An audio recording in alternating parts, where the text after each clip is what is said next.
Hello दोस्तों, welcome back to Young Coders YouTube channel.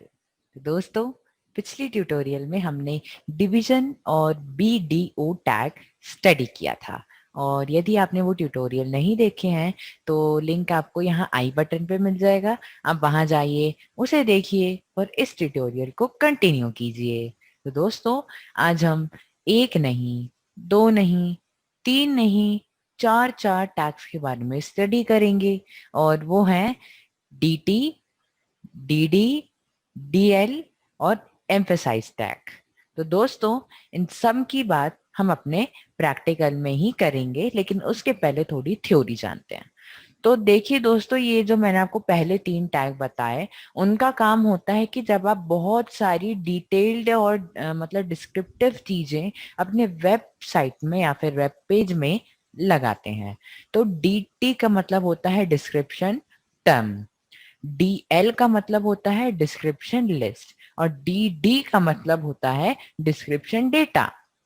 तो इन सब की बात हम अपने प्रैक्टिकल में करते हैं। तो आइए दोस्तों, शुरू करते हैं इसका प्रैक्टिस। तो ये देखिए दोस्तों, हम आ चुके हैं अपनी डेस्कटॉप स्क्रीन पर, और अब हम यहाँ पर अपना प्रैक्टिकल करेंगे। तो हम यहाँ पर फटाफट से करते हैं बेसिक कोड, और इसको दे देते हैं एक टाइटल।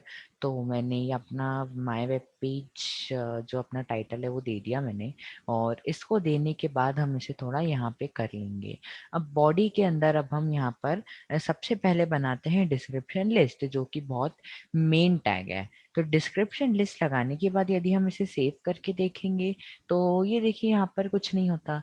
तो डीएल के अंदर हम लगाते हैं डीटी, और डीटी के अंदर हम लिखते हैं HTML। सपोज मैं यहाँ पर HTML का आपको ऐसी एग्जांपल बता रहा हूँ, आप चाहे तो कुछ भी लिख सकते हैं।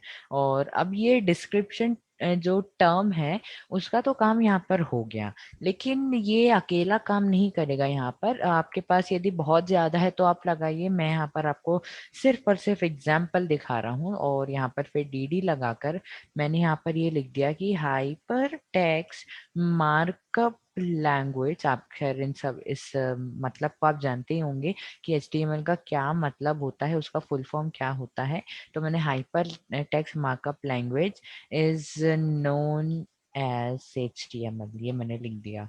अब हम इसे सेव करके देखते हैं और यहाँ पर रिफ्रेश करेंगे तो ये देखिए, ये यहाँ पर इस तरीके से हमें शो होता है। HTML आ गया, डिस्क्रिप्शन टर्म, ये देखिए ये चीज ये है, और ये जो आप पूरा देख रहे हैं, पहले ये इधर आ रहा है फिर इधर आ रहा है, ये सब पूरा ये DL टैग के अंदर में है।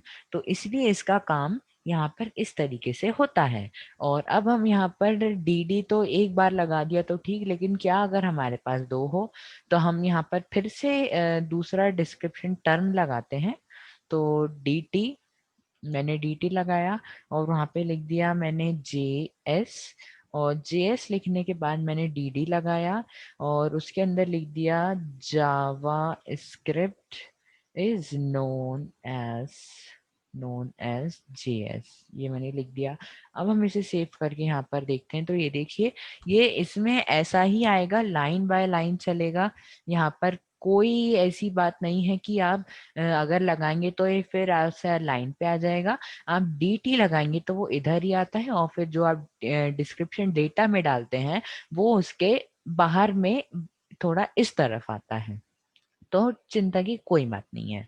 और क्या हो अगर हम एक और DL बना दें उसी के बाद, तो चलिए बना के देखते हैं। DL DT, और उसके अंदर हमने दे दिया CSS, और CSS हमने जैसे ही दिया उसके बाद DT के बाद हमने यहाँ पे दे दिया DD, और DD के अंदर यानी कि डिस्क्रिप्शन डेटा, तो डिस्क्रिप्शन डेटा के अंदर हमने दे दिया cascading cascading style sheet style, sorry, ये कभी कभी कीबोर्ड ऐसा काम हो जाता है।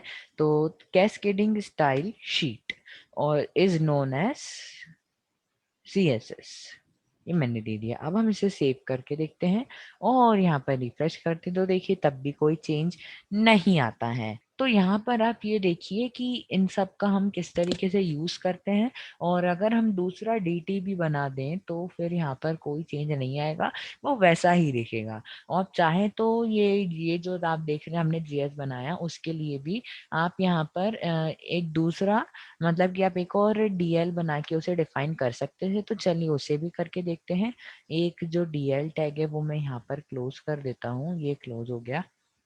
और इसके बाद मैं यहाँ पर एक और डीएल लिखता हूँ, यहाँ पर लिखता हूँ डीएल, और यहाँ पर अपने आप क्लोज हो ही रहा है।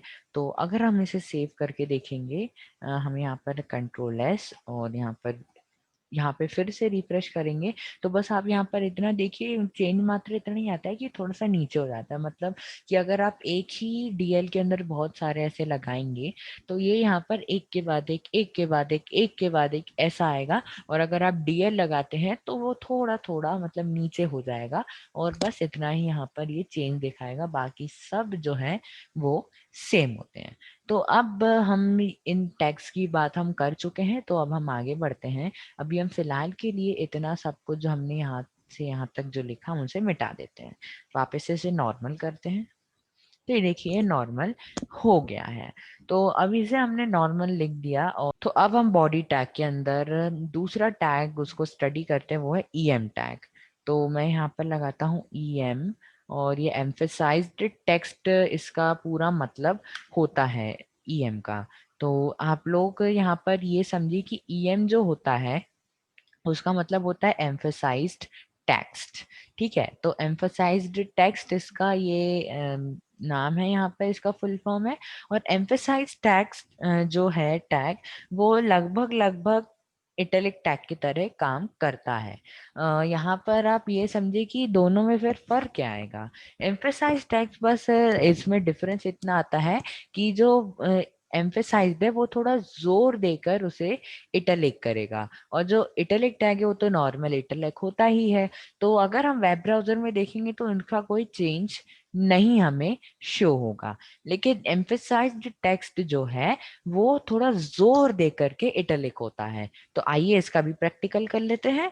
तो मैं यहाँ पर एम्फेसाइज यानी कि एम लगाता हूँ, और उसके अंदर लिखता हूँ अपने चैनल का नाम, और ये मैंने लिख दिया। अब हम इसे सेव करके देखते हैं, तो ये देखिए यंग कोडर्स ऐसे ही आ रहा है। और यदि मैं यहाँ पर आई लगाऊं इटैलिक, और उसके अंदर भी अपना चैनल का नाम लिखता हूं, तो आप बस यहाँ पर ध्यान दीजिएगा कि क्या होता है। तो मैंने इसे सेव किया, रिफ्रेश करा, तो और एक काम करता हूँ, यहाँ पर बी आर टैग दे देता हूँ।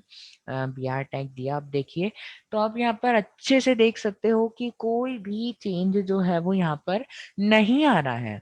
तो एम्फेसाइज बस इतना है कि वो थोड़ा जोर देता है, लेकिन हमें यहाँ पर शो नहीं पड़ता। और जो इटैलिक टैग है वो तो आप जानते ही हैं क्या होता है, फिर से बताने की जरूरत तो नहीं है। तो वो खाली इटैलिक करता है, बस आपको आई टैग लगाना है, आई टैग क्लोज करना है, और जो भी टेक्स्ट आपने लिखा होगा वो वहां पर शो हो जाएगा।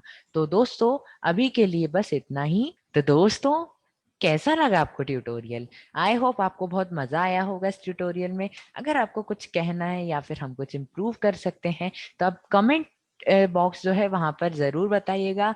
हम उसे इम्प्रूव करने की पूरी कोशिश करेंगे। तो दोस्तों फिर मिलते हैं नेक्स्ट ट्यूटोरियल में, तब तक के लिए bye bye and take care.